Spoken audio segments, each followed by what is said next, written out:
Dans la ligne de ma dernière chronique sur le couple et la famille, j'aimerais vous parler aujourd'hui d'un film français tout récent, au titre interrogatif et faussement simple, en fait, et même plutôt profond. C'est quoi l'amour? Le thème qui fait avancer le film, c'est le processus de nullité, de déclaration de nullité d'un mariage catholique célébré à l'église. Pas vraiment glamour ou fun pour faire une comédie. Et pourtant, ça marche. Alors, quelle est l'histoire? L'histoire, c'est un couple normand, ils se sont connus au lycée, ils se sont mariés vers 25 ans, ils ont eu tout de suite une petite fille. On sent beaucoup d'amour, beaucoup d'insouciance. Et puis ils se sont séparés assez vite sans qu'on sache exactement pourquoi, mais plutôt en bons termes. La femme, Marguerite, s'est remariée, elle a une fille de 15 ans et elle vit tranquillement. Et puis son ex-mari, Frédéric, vient la trouver pour lui demander son aide parce qu'il aimerait se marier à l'église car sa nouvelle fiancée, Chloé, le souhaite beaucoup. Et du coup, on part dans ce processus. Et on découvre qu'au fond, c'est difficile de remuer le passé, qu'il y a eu beaucoup d'amour dans ce couple, il y a eu une fille. Et pour cette fille, qui est rapidement au courant, qui a 20 ans, c'est pas facile à accepter qu'on lui dise que en fait, le mariage de ses parents était nul et non avenu. C'est une des difficultés qu'il y a pour les enfants de ces couples qui passent par cette procédure.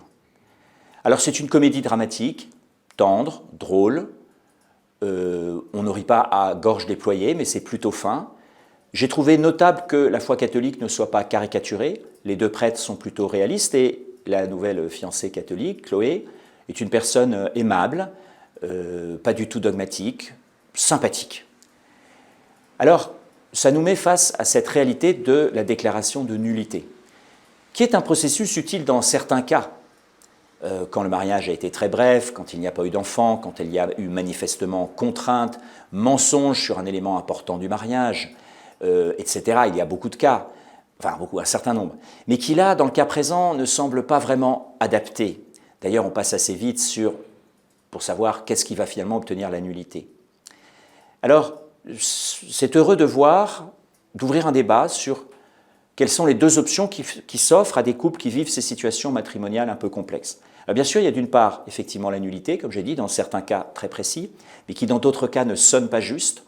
Et puis, il y a ce processus enclenché par Amoris Laetitia pour permettre à des couples de retrouver la communion, de faire un parcours de reconnaissance, de relecture, et retrouver le chemin de la foi et de la pratique régulière.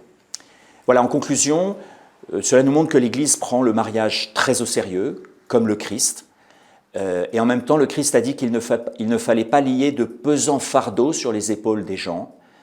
Voilà, donc je souhaite que ce film puisse permettre des débats intelligents, ouverts, sur cette question des divorcés remariés et de la nullité de mariage, qui est un vrai sujet important. À la prochaine fois.